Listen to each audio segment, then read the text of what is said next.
हम लोग सबसे अलग है क्या? उन सब में हम नहीं, हमारे साथ क्यों भेदभाव किया जा रहा है? हमारा विश्वास डगमगा रहा है मोदी जी के वादे। हाँ, अब हमारा विश्वास जो है डगमगा रहा है और प्लीज हमारे विश्वास को एक बार फिर से मजबूत करने के लिए और वोट दे सके हम आपको दिल खोल के कि मोदी जी फिर आएंगे करके, तो प्लीज हमारे लिए भी कुछ कीजिए। मोदी जी इंसाफ करो, हमारी कमियां पास करो। मोदी जी इंसाफ करो, हमारी कमियां पास करो। अभी नहीं तो अभी नहीं, अभी नहीं तो अभी नहीं, अभी नहीं तो अभी नहीं। तो मोदी जी से ये हम पूरी उम्मीद के साथ, हम वो पूरी आशा के साथ हैं कि हमें इन विषम परिस्थितियों से निकाले और हमें अपने घरों का मालिकाना। हाँ, तो हम भी फिर वोट नहीं देंगे, वोट वो मानते इसलिए मानते। क्या कहेंगे आप क्या कहेंगे? हमारी कॉलोनी को जल्दी से जल्दी नियमित किया जाए, नहीं तो वोट हम नहीं देंगे फिर। नहीं देंगे, पक्का बिल्कुल नहीं देंगे। हाँ जी, क्या कुछ करेंगे? मैं सबकी बात से सहमत हूँ। हमें अपनी कॉलोनी रेगुलाइज करानी है, बाकी वोट तो नहीं देंगे हम, हमारी मांगे पूरी हो। नमस्कार, आप सभी का बहुत बहुत स्वागत अभिनंदन करेंगे। और पीछे बोर्ड में देख सकते हैं चलो जंतर मंतर, इस नारे के साथ आज बसंत कुंज एन क्लब में बोर्ड में दिखाना चाहूंगा, थोड़ा सा आगे आ जाएं। Vasant Kunj N club B block RWA के जरिए मनोज आर्या जी प्रेसिडेंट है और मनीष अग्रवाल जी जो है सेक्रेटरी है, इनके तत्वावधान में, और 69 वेलफेयर एसोसिएशन के अध्यक्ष साहब रमन अग्रवाल जी के नेतृत्व में एक विशाल धरना प्रदर्शन जो कि जंतर मंतर में किया जाएगा 10 नवंबर और 10 बजे। चलो जंतर मंतर, इन सभी नारा के साथ मनोज जी हमारे साथ मौजूद है। यहाँ पर स्थानीय RWA से जितने भी महिलाएं हैं, यहाँ पर स्थानीय निवासी हैं, सभी लोग आए हुए हैं और अपने आवाज को बुलंद करेंगे। साथ साथ काफी वर्षों का एक मलाल है, पीड़ा है कि ये जो अनधिकृत कॉलोनियां हैं इनको पारित नहीं की जा रही है और इस सभी विषय को लेके आक्रोश है। दोबारा से चुनाव से पहले, आचार संहिता से पहले, मैं तो ये कहूंगा, चुनाव तो आते रहते हैं जाते रहते हैं, आचार संहिता का एक ऐसा रोड़ा है कि भाई उससे पूर्व अगर काम ना हो तो फिर ही अटक जाएगा। मनोज जी, आज सभी लोग आए हैं, किस तरीके से आप लोगों ने मीटिंग में आज निष्पत्ति ली, किस तरीके से आज बातचीत हुई, क्या कुछ निकलेगा? आज हमारे बीच में ज्यादातर हमारी महिला शक्ति हैं, माताएं बहनें हैं यहाँ से, और जिन्होंने हम लोग समय समय पर, चूंकि हम लोग सब साथ रहते हैं तो वो सभी लोग घरेलू पीड़ा के साथ और ये सारी चीजें हम लोग आपस में शेयर करते हैं। जो जंतर मंतर 10 नवंबर का वो है, उसकी सब तैयारी चल रही है। हम पूरी तरीके से इसको सफल बनाएंगे और पूरी उम्मीद है हमें कि जहां मोदी जी अपने आप में इतनी सब विकास कार्य और इस तरह की चीजें जो है अपने पूरे देश भर में करते हैं, तो हम उनसे ये सवाल पूछेंगे वहां जाकर, अगर वो सुन सकते हैं तो हम उनसे ये पूरा पूछेंगे कि जब दुनिया भर के लोग, आदिवासी और जितने भी जो लोग हैं, चाहे गरीबी रेखा से नीचे हैं, चाहे जितने भी, सब लोग जब मुख्य धारा में हैं तो हम लोग मुख्य धारा से अलग क्यों? ये सवाल सरकार से पूछा जाएगा, क्योंकि सरकार से सरोकार जो है वो जनता का हमेशा रहता है। तो उसी सरोकार के जरिए सरकार एक तरह से देश की गार्जियन है वो हमारे, और हम ये सवाल सभी माताएं बहनें जितनी भी हैं, हम सब लोग पूरी संख्या के साथ जंतर मंतर 10 नवंबर, ये हमारे पूरे कॉलोनी में और 69 के उसमें जो है ये नारा जो है ये इतना आम हो गया है कि बच्चा बच्चा इसको जानता है कि जंतर मंतर 10 नवंबर और 10 नवंबर जंतर मंतर। क्या बात है, 10 नवंबर जंतर मंतर। मगर यहाँ पे मैं कहूँगा कि समय तो खैर आ गया है। अब सीधे तौर पर मोदी जी से नीचे पायदान में जितने भी महकमा थे, मंत्री थे, अर्बन मिनिस्ट्री थे, सब में बात पहुंच गई है। साथ साथ एक और भी नारा आप लोगों ने दिया है कि भाई वायदा पूरा करो और चुनाव से पहले कॉलोनी नियमित करो, और कॉलोनियां अगर नियमित नहीं होती है तो वोट मांग के शर्मिंदा ना करें। इस तरीके से भी बात है। मैं तो चाहूंगा कि भाई उस पर एक बार बात हो जाए, क्योंकि बहुत दिनों से हो तो नहीं रहा है, अब होगा, वो भी कोई गारंटी नहीं है। अगर नहीं होता तो फिर चुनाव से पहले अगर नहीं होता है आंटी, फिर वोट देंगे या वोट बहिष्कार करेंगे? ये बात वोट बहिष्कार करेंगे, वोट बहिष्कार करेंगे, क्योंकि हमेशा ये बोल देते हैं कि नियमित करेंगे नियमित करेंगे। हम लोग यहाँ पे आए हैं, अपनी सारी जमा पूंजी लगा के ये मकान खरीदे हैं और रह रहे हैं, लेकिन कभी कुछ होता है कभी कुछ होता है, कोई ना हमें नियमित कॉलोनी वाली कोई सुविधाएं मिल रही हैं। तो हम तो गवर्नमेंट से यही कहेंगे कि अपना जो भी वादा उन्होंने किया है वो पूरा करें और कॉलोनी को नियमित करें। वो आके देखें, ये कहते हैं कि यहाँ अमीर लोग रहते हैं, सब लोगों ने अपनी रिटायरमेंट के बाद आए हैं, गवर्नमेंट जॉब खत्म करके आए हैं, अपनी जमा पूंजी सब लगा दी है, और उसके बाद भी हमें कोई भी सुविधा नहीं मिल रही है नियमित कॉलोनी की।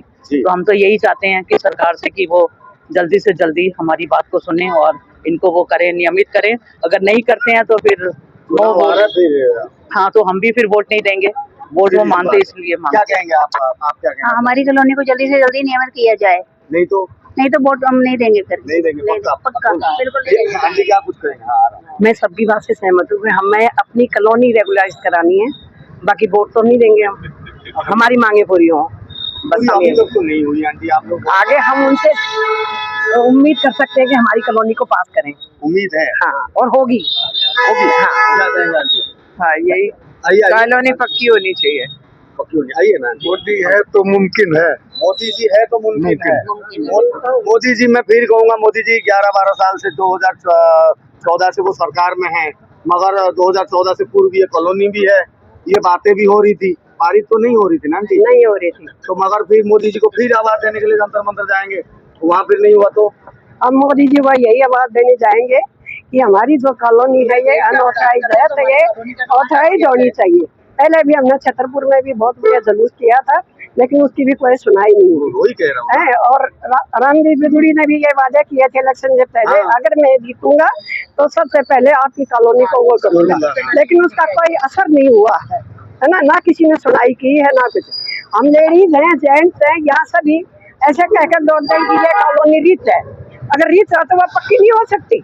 या रीच रोटी नहीं खाएंगे, गरीब रोटी खाएंगे, सभी खाएंगे, सभी रीच नहीं है। दिल्ली में रहते हैं जब हम दिल्ली में रह रहे हैं, हमें सारी फैसिलिटी दी है, तो हमें ऑथराइज होनी चाहिए। हम इस बात के हकदार हैं, नहीं तो हम वोट नहीं देंगे, किसी कीमत पर नहीं देंगे। कोई भी पार्टी आ जाए। हाँ, कोई भी पार्टी आ जाए, इस बार हमें सिर्फ अपनी कॉलोनी को पक्का चाहिए, चाहे कोई पार्टी आए उसी को वोट देंगे। पहली बात जी, क्या नाम है और क्या आपकी मांग है? क्या मेरा नाम है सत्यनारायण यादव। जी यादव हम यहाँ करीब 24 साल से रह रहे हैं जी। और लोग कहते हैं कि अमीर लोग रहते हैं, गरीब लोग रहते हैं। हम लोग भारतीय संविधान में हमें एक समान बताया गया है, तो एक ही देश के नागरिकों के साथ भेदभाव क्यों किया गया है? तो हम चाहते हैं कि चाहे हम लोग चाहे अमीर हैं चाहे गरीब हैं, अगर बाकी कॉलोनियां ऑथराइज की जा रही हैं तो हम लोगों ने क्या बिगाड़ा है? हम लोग अगर नहीं रेगुलाइज की गई तो हम लोग आक्रोशित होंगे और हम लोग अब ऐसे जंतर मंतर जा रहे हैं तो बड़ी चीज ही है। जंतर मंतर जंतर बसंत कुंज से आप जंतर मंतर जा रहे हैं, बहुत बड़ी चीज है। मंतर भी हम आमरण अनशन भी कर सकते हैं। अंदर अगर पार अगर कर जाएंगे तो- रेगुलराइज नहीं की गई तो हम लोग किसी भी हद तक जा सकते हैं। तो और भी आइए आइए मैम, आइए आगे। वोटिंग, क्योंकि वोट बड़ी चीज है और नेता हमेशा वोट पाने के लिए भी आतुर होते हैं, और वोट ना मिलेगा इसका डर भी रहता है। तो ये मौका भी है आपके हाथ में, चुनाव आ रहे हैं। मैं तो इतना ही कहना चाहूंगी हमारी सरकार को, मोदी जी को, कि निम्न वर्ग के लोगों को, उच्च वर्ग के लोगों को हर चीज की फैसिलिटी वो ध्यान में रख रहे हैं। तो मध्य वर्गीय लोग यानी कि मिडिल फैमिली और उच्च मध्य वर्ग यानी कि अपर मिडिल फैमिली, इन लोगों की तो चारों तरफ से हाथ कटे हुए हैं। एटलीस्ट एक हमारी कॉलोनी तो पास कर दी जाए, जिससे हम ये गर्व महसूस करें कि हमारे मकान अपने हैं। Correct. हम जरा अधिकार से रह सके, खुशी से रह सके। हमें हमेशा दहशत रहती है, हमेशा टेंशन रहती है, हमें पानी की प्रॉब्लम, हमें हर चीज के लिए हमें लड़ना पड़ता है। मध्य वर्गीय कमाए खाए आपको टैक्स दे, या हम ये छोटी छोटी चीजों के लिए जंतर मंतर दौड़ते रहें? कृपया करके हम महिलाओं को अपनी बहन मान के और इन्हों को कमाने दीजिए, और हम रोज रोटी बनाना छोड़कर आपके लिए धरने पे नहीं आ सकते। आप हमें मद्देनजर रख के हमारे लिए कुछ कीजिए, हमारी कच्ची कॉलोनियों को पास कीजिए, बहुत बहुत मेहरबानी होगी। कम से कम 25-30 साल से रह रहे हैं, इतना अधिकार तो बनता है। 12 साल रहने के बाद भी एक जंगलात की जमीन भी अपनी हो जाती है, ये तो हमारी अपनी होनी ही चाहिए। ये मेरी आपसे विनती है, हमारी सरकार से विनती है, और हम आपके साथ हैं, जैसे 10 साल में आगे भी रहेंगे। मगर ये काम को करना पड़ेगा। एक चीज ये कहते हैं कि सबका साथ, सबका विश्वास, सबका विकास। हम लोग सबसे अलग है क्या? उन सब में हम नहीं, हमारे साथ क्यों भेदभाव किया अब हमारा विश्वास डगमगा रहा है मोदी जी के वादे। हाँ, अब हमारा विश्वास जो है डगमगा रहा है, और प्लीज हमारे विश्वास को एक बार फिर से मजबूत करने के लिए और वोट दे सके हम आपको दिल खोल के कि मोदी जी फिर आएंगे करके, तो प्लीज हमारे लिए भी कुछ कीजिए, सबका हमारी जी, कॉलोनियां पास हाँ, कीजिए। सबका साथ, सबका विकास और सबका विश्वास जीतने की बात बार बार होती है, बड़े पटल पर होती है। प्रधानमंत्री नरेंद्र मोदी जी का नारा यही है। मगर 5 से 7 लाख लोग, आप ये जो एफ्लुएंट कॉलोनी में रहते हैं, आप लोग कहाँ हैं? कहाँ विकास हो रहा है? कहाँ विश्वास जीत पा रहे हैं? क्या कुछ हुआ है? मेरा नाम अनिल कुमार है। जी अनिल, मैं यही कहूंगा कि मोदी जी के पास बहुत काम है, वहां तक आवाज पहुंचाने वाले उसके नीचे भी बैठे हुए हैं। मैं गलती उनकी कहूंगा कि वो ध्यान नहीं दे रहे और मोदी जी तक अपनी बात को नहीं रख रहे, हमारी बात को वहां तक नहीं पहुंचा रहे। जी जैसे गवर्नर ही है, सारी पावर दिल्ली की गवर्नर के एडमिनिस्ट्रेशन सारा उनका। आप लोग 2 बार हो लिए। बोलिए, मैं वही कह रहा हूँ, तो अगर वो मोदी जी तक पहुंचाए, हमारा उनसे भी कहना ही है, गवर्नर को हमारा यही कहना है और उनके लिए भी आवाज है हमारी कि वो वहां तक पहुंचाए मोदी जी तक। ये बात जो है, हर कोई बात नहीं पहुंचाता, हम भी बोल रहे हैं, लेकिन पहुंचाने वाले मोदी जी तक वही पहुंचाएंगे। नहीं जी अखिलेश जी नहीं पहुंची है अभी अग्रवाल जी। वही कह रहे हैं, अगर वो पहुंचाएंगे तो मोदी जी जरूर सुनेंगे।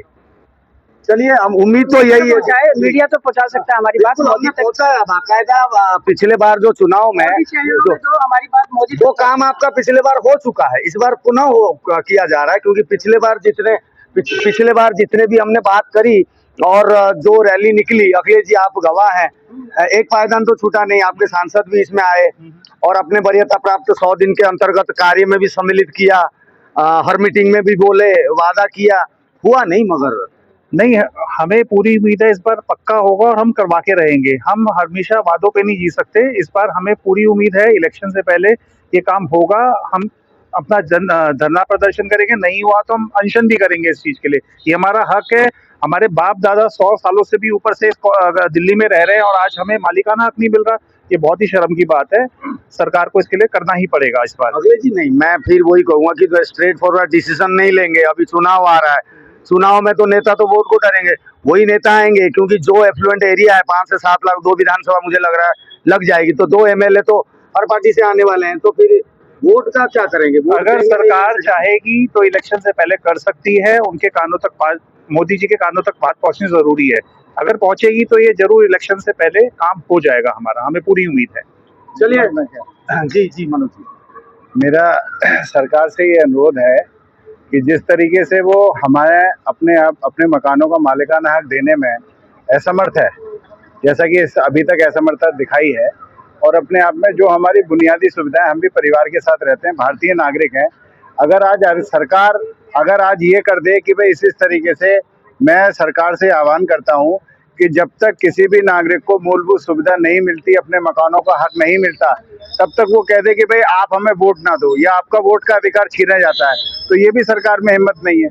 तो सरकार इसमें हिम्मत दिखाए, जिस तरीके से हमें वोट का अधिकार दे रखा है, हमारे जीवन यापन करने के लिए, हमारे परिवार के संग अपने आप में हम पूरे इज्जत के साथ जी सकें। अभी कोई भी किसी भी एजेंसी का बंदा आके दरवाजा खटखटा देता है हमारा कि जी आपकी तो शिकायत आई है, आपका तो ये है, आपका तो वो है। तो ऐसी स्थिति में यहाँ पर क्लास 1 ऑफिसर जो बेचारे रिटायर होके आए, जिन्होंने पूरा जीवन अपना जो है इज्जत के साथ काटा है, तो उनके संग इतनी ज्यादा दिक्कत है कि बस मतलब अब ऐसी स्थिति में हम केवल और केवल प्रधानमंत्री की तरफ देख सकते हैं कि किसी भी तरीके से हमें इस उलझन से और हमें इस दिक्कत से जो है निजात दिलाई जाए। वो उम्मीद तो ठीक है, मगर आगे फिर और भी कुछ लोग हैं, बात करेंगे। आइए ना जी। अंकल जी क्या नाम है आपका? रविदत्त शर्मा नाम है। रवि जी, पूरे प्रकरण को आप समझ रहे हैं जितने दिनों से ये? जी जी जी जी। फिर अभी जंतर मंतर के लिए क्या कहेंगे? जंतर मंतर आप जाने लग रहे हैं? अब जंतर मंतर मजबूरी है हमारा जाना, जब गवर्नमेंट हमारी बात नहीं सुनेगी, तो इसलिए जो जंतर मंतर। एज क्या है आपकी? मेरी 69 एज है। 69 एज में आप जंतर मंतर में धक्के खाएंगे जाके? अब क्या करें, मजबूरी है ना हमारी। जब गवर्नमेंट सुन नहीं रही है तो गवर्नमेंट को सुनाने के लिए जंतर मंतर जाना पड़ेगा, PM तक आवाज पहुंचानी पड़ेगी, अभी जाएगी। कौन जाएगा वहाँ? परेशानी तो हम भुगत रहे हैं। अभी जनरेशन है आपके। अंकल जी आप मैरिड हैं, आपके बेटा बेटी होंगे जरूर? जी हाँ, बिल्कुल है। आप क्या उनको जवाब देंगे, क्योंकि मालिकाना हक आप पे तो नहीं है अब।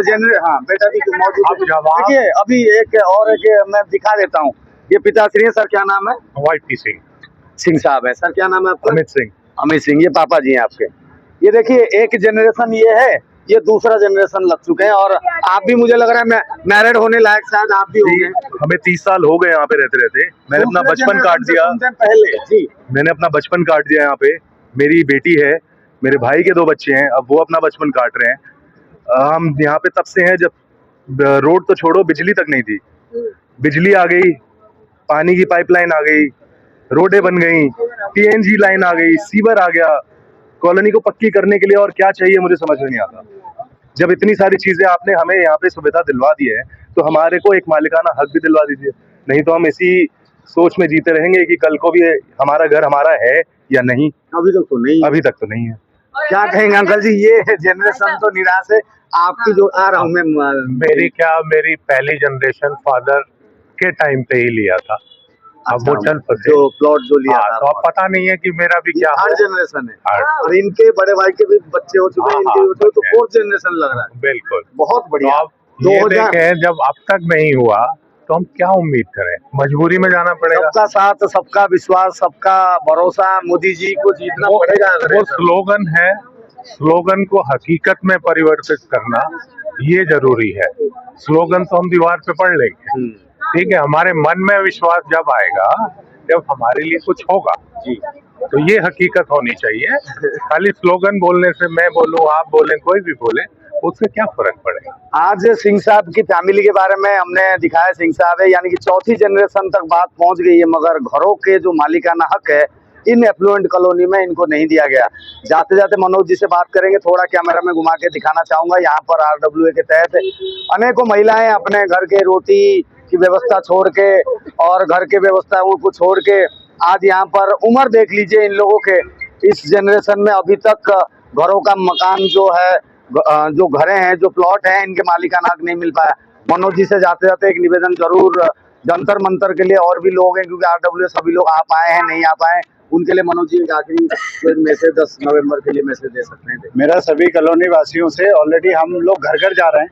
अच्छा, और घर घर जा रहे हैं और इतनी जागरूकता है लोगों में, वो ये कह रहे हैं कि हम पूरी तरीके से इसमें, क्योंकि सबके हित इसके साथ जुड़े हुए हैं, और जब सबके हित इसके साथ जुड़े हुए हैं तो वो पूरे उत्साह के साथ, पूरे उत्साहवर्धन के साथ अपने कंधे से कंधा मिलाकर, और वो हम जब उनको अपील करते हैं कि सबको चलना है, तो वो कह रहे हैं कि आपको कहने की जरूरत नहीं है, ये हम अपने अधिकारों के लिए हम जा रहे हैं।